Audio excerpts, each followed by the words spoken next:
ఇదే బుల్డోజర్తో ముందుకెళ్తాం, అభివృద్ధిని మాత్రం ఆపము. ఇదే పదమే నేను అన్నది. మీరు కూడా ఉన్నారు ఆ రోజు అందరూ.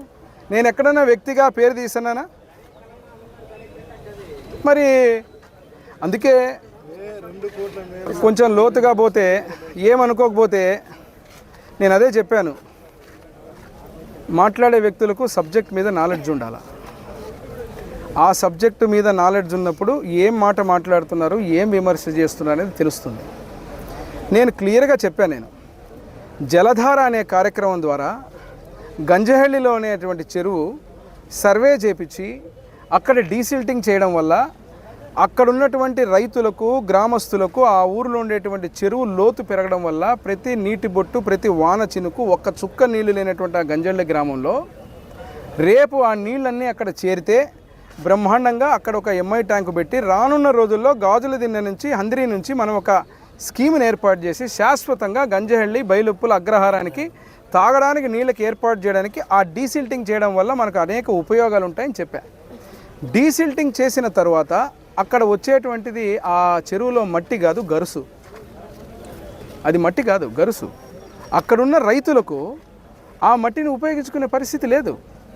వాళ్ళే చెప్తున్నారు, మేము ఆ మట్టిని ఉపయోగించుకుంటే పొలాల్లో మాకు నష్టం జరుగుతుంది, ఇది చౌడు, ఈ చౌడుని ఏదైనా ఉపయోగించుకోవాలంటే మేము ఇవంతా తవ్విన తర్వాత ఏం చేయాలంటే నేను చెప్పాను ఆ రోజు, అయ్యా ఎవరికైతే ఉపయోగం ఉంటుందో చట్టబద్ధంగా రూల్స్ ప్రకారంగా మీరు పర్మిషన్స్ అప్లై చేసుకొని ఆ రైతులకు డీసిల్టింగ్ లోతుకున్నటువంటి అన్నీ తీస్తే ఆ చౌడు బయటికి తీసినప్పుడు ఆ చౌడంతా బయట ఉంటేగిన దాన్ని ఎక్కడో చోటు తీసుకెళ్ళాలి కదా. తీసుకెళ్ళి దాన్ని మీరు ఉపయోగించుకునే వాళ్ళు ఉపయోగించుకోండి. అంటే ఈ లేనిపోని ఆరోపణలు, తప్పుడు ఆరోపణలు, ఏదో మీ ఉనికి కోసం ఆలోచన చేస్తే మీరు మాట్లాడేటప్పుడు ఒక మాట, రాజకీయాల్లో రాజకీయ నాయకులు మాట్లాడేటప్పుడు మీరు కట్టుబడి ఉండాలి. ఇప్పుడు మీరు నన్ను ఒక ప్రశ్న అడిగారు, మీరు ఎందుకు తిట్టారండి? నేను ఎక్కడ తిట్టాను చెప్పండి అన్న. రికార్డెడ్గా మీరు నేను అన్న పదాన్ని నేను మళ్ళీ రీఇటరేట్ చేస్తున్నా. ఇది వదిలిపెట్టి ఆ చౌడు ఎవరైతే ఉంటారో ఆ చౌడు కానీ అక్కడ ఉన్నటువంటి గరుసు కానీ వాడుకునేటువంటి వ్యక్తులు ఎవరంటే ఇటుక వ్యాపారాలు చేసుకునే వాళ్ళు తప్ప ఇంకెవరు ఉపయోగించరు దాన్ని. వాళ్ళకి తప్ప ఎవరికి పనికిరాదు. వాళ్ళకు కూడా ఏం చెప్పాము, అయ్యా మీరు ఉంటే పర్మిషన్ తీసుకొని మీరు చేసుకోండి అని చెప్పాము. గ్రామస్తులు కాదన్నప్పుడు ఆడ నాకు నవ్వు వచ్చింది. మొన్ననే చేస్తాను, అవసరమైతే వైసీపీ వాళ్ళైనా పర్లేదు, తెలుగుదేశం వాళ్ళని తినండి మీరు, కానీ ఈ ఊరోళ్ళని తినండి అంటాడు. అరే ఆ ఊరోళ్ళకి మేలు చేయడానికే కదా అది. అది వైసీపీ కాకపోవచ్చు, తెలుగుదేశం కాకపోవచ్చు, రాజకీయాలు కాదు అక్కడ. ఆ ఊరు చెరువు వస్తే ఒక రైతు కానీ తాగడానికి నీళ్లు కానీ అన్ని రకాలుగా ఆ నీళ్ళలో భూగర్భ జలాలు పెరుగుతాయి. ఆ డీసిల్టింగ్ చేయడం వల్ల బాగుంటుందంటే ఎవడో వచ్చినాడు వాడెవడో వానికి సాయం చేస్తాడు, ప్రైవేటైజేషన్ పదం అని వాడినాడు. నాకు నవ్వు వస్తుంది. ప్రైవేటైజేషన్ పదం ఏంది ప్రైవేటైజేషన్? అదేమన్నా దాన్ని ఏదన్నా ప్రైవేటైజేషన్ చేసి దాన్ని ఏదో చేసేటువంటి సబ్జెక్ట్ అది? ఇంకా నాకు గమ్మత్తు, ఇంకా లోతుకు పోతే నాకు ఏదో మెజర్మెంట్ చేయిస్తా అంటున్నారు ఆయన. మెజర్మెంట్ ఎట్లా చేయిస్తారు మీరు? నేను సర్వే చేయమని నేనే చెప్తుంటే చెరువు ఎంత సర్వే చేసి చెరువుకు సంబంధించింది ఎంత ఉంటే అంత డీసిల్టింగ్ చేయాలి.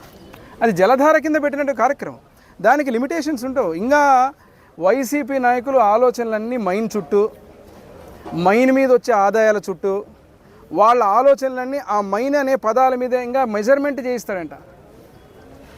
జలధారలో ఉన్న చెరువుకి మెజర్మెంట్ చేయించడం ఏంది?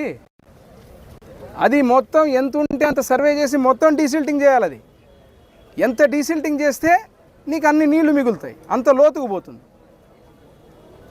అది వదిలిపెట్టి ఊరికే ఏదో, అదే నేను చెప్పాను కదా, ఏదన్నా కానీ మాట్లాడేటప్పుడు కొంచెం సబ్జెక్టు తెలుసుకొని మాట్లాడి ఏం కార్యక్రమం ఇది, ఎందుకు చేస్తున్నారు, ఏదో అనాలని చెప్పి అక్కడ గ్రామస్తులు వాళ్ళ ఆలోచనలకు విరుద్ధంగా మీ దగ్గరకు వచ్చి, ఇప్పుడు నా దగ్గర కూడా చాలామంది వచ్చి చెప్తుంటారు ఎవరి ఇంట్రెస్ట్లు వాళ్ళవి. ఇంట్రెస్ట్ల గురించి కాదు, మన మనుషుల ఇంట్రెస్ట్లు కాదు ఆలోచించాలి. ఎమ్మిగనూరు నియోజకవర్గము ఆ గ్రామ ఇంట్రెస్ట్ గురించి ఆలోచించాలి. వాళ్ళు ఎవరో వచ్చి చెప్పినారని ఏదో అని మాటలను బట్టి ఏదంటే అది మాట్లాడితే ఇప్పుడు ఇది ట్రెండ్ అయిపోయింది రాష్ట్రంలో. వైసీపీ నాయకులు ట్రెండ్ ఏమిరా అంటే ఎదుటి వ్యక్తిని అమ్మనా బూతులు తిట్టండి, ఎమ్మెల్యేలు